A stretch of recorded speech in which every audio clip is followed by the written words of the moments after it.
Marlène et Jean-Claude sommes très heureux de te présenter une émission très spéciale afin de comprendre les faits d'actualité. Merci pour ta fidélité. C'est toujours avec joie, oui, que nous passons ces quelques minutes en compagnie de l'Éternel des armées.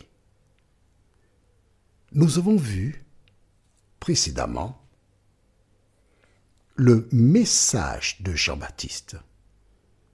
Aujourd'hui, nous verrons le baptême de Jésus. La référence se trouve dans le livre de Matthieu, chapitre 3,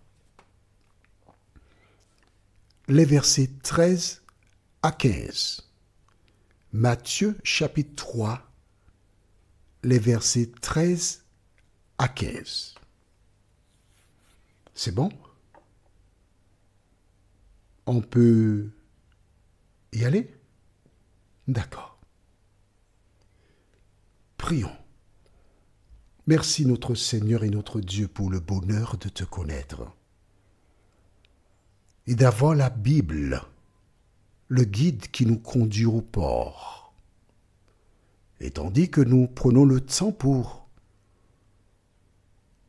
la lire, nous sommes bien conscients que notre intelligence ne saurait en aucune manière comprendre ce que nous lisons. Alors merci de nous éclairer, merci de nous diriger et de sceller la parole dans nos cœurs et dans nos pensées, nous t'en prions. Au nom de Jésus pour ta gloire éternelle. Amen. Rappelle-toi, Jésus est né 6 mois après Jean-Baptiste. Et il présenta Jean-Baptiste comme étant celui qui représente ou qui parle et qui présenterait le message d'Élie.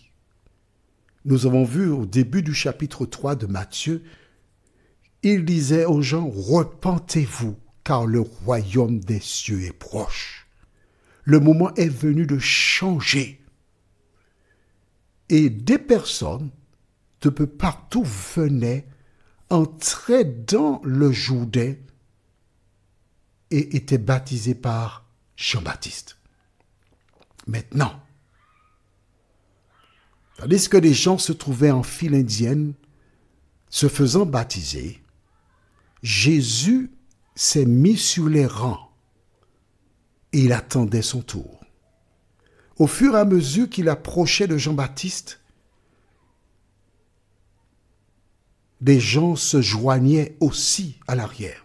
Mais attention, très important, Jésus a été baptisé à l'âge de 30 ans. Entre sa naissance et les 30 ans, nous n'avons pas beaucoup d'éléments sur lui. Mais il s'est fait baptiser à l'âge de 30 ans. Cela ne veut pas dire que l'âge idéal pour le baptême, c'est 30 ans. Cela veut seulement dire que c'est le début de son ministère terrestre. C'est à partir de son baptême qu'il aura la puissance pour commencer à mener la mission pour laquelle il est venu. Est-ce que c'est clair pour toi? Bien. Alors, nous prenons nos Bibles au livre de Matthieu chapitre 3 et nous lisons les versets 13 à 15. Je vais m'arrêter à certains moments pour faire un petit commentaire. Ce ne sera pas long. Alors Jésus vint de la Galilée au Jourdain vers Jean pour être baptisé par lui. Question. Est-ce que Jésus avait besoin d'être baptisé, selon toi? Oui ou non?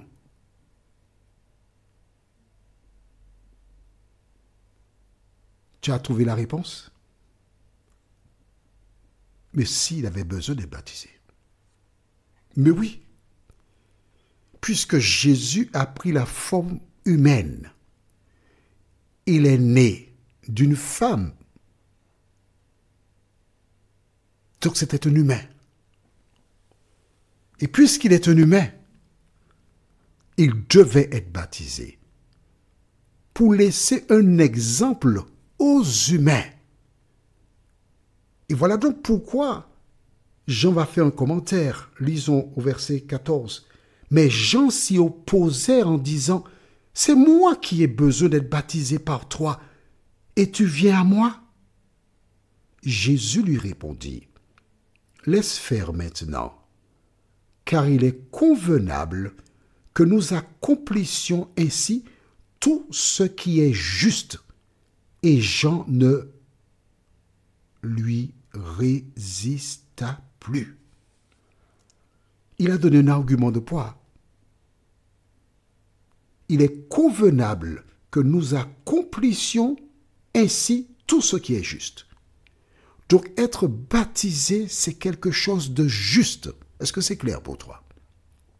Mais note que Jésus a dialogué avec Jean-Baptiste.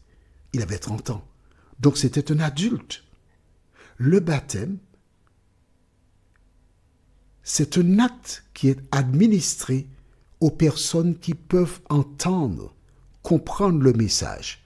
Repentez-vous. Alors attention, il m'est arrivé aux Antilles de me trouver à la plage. Et puis il y a un monsieur qui se trouve dans la mer qui administre le baptême à certaines personnes et qui invite des gens qui sont sur la plage. Vous qui êtes là, venez, venez, venez vous faire baptiser pour être sauvés.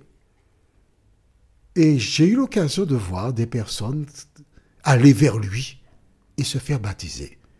Alors aux Antilles, ça s'appelle prendre une lichette.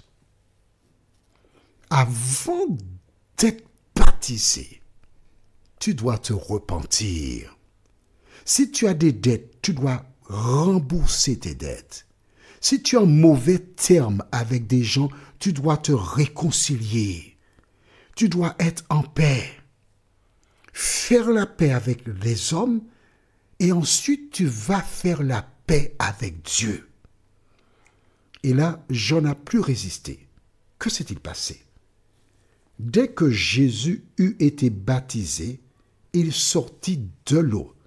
Donc Jésus était entré dans l'eau pour être baptisé. Et une fois qu'il a été baptisé, du reste, je vais t'expliquer le symbole de plonger dans l'eau, pour qu'on plonge les gens dans l'eau et pour qu'ils ressortent après. Je vais t'expliquer ça prochainement, d'accord? Mais dès qu'il eut sorti de l'eau, dit la Bible, et voici les cieux s'ouvrirent, et il vit l'Esprit de Dieu descendre comme une colombe et venir sur lui. Et voici une voix fit entendre des cieux ces paroles. Celui-ci est mon Fils bien-aimé, en qui j'ai mis toute mon affection. C'est pour la première fois, selon les Écritures, que le Saint-Esprit vint sur Jésus après son baptême. Alors, si tu lis le chapitre qui suit, le chapitre 4, tu verras que Jésus ira dans un désert. Et il y restera pendant 40 jours pour se préparer afin de remplir la mission. Mais le Saint-Esprit est venu sur lui après le baptême. À quel moment reçoit-on le Saint-Esprit? C'est ce que nous verrons ensemble lors de notre prochaine étude. En attendant, prions. Notre Seigneur et notre Dieu, merci pour la parole. Merci de nous rappeler comment cela s'est passé pour Jésus. Et puisque nous sommes des chrétiens, de nous aider à suivre le modèle qu'il nous a laissé. Cet esprit, scelle les paroles dans nos cœurs et dans nos pensées, et fais-nous grandir encore, nous t'en prions, non pas parce que nous en sommes dignes, mais c'est au nom de Jésus et pour ta gloire éternelle. Amen. Que l'Éternel continue de répandre sa paix sur toi et il me tarde de te retrouver. Nous sommes parvenus au terme de notre réflexion. Si d'aventure tu as une question, il te suffit d'envoyer un message par le biais de WhatsApp au numéro suivant, plus 596 696 88 93 93. Et alors Jean-Claude, moi, je me ferai un réel plaisir de répondre à ta question.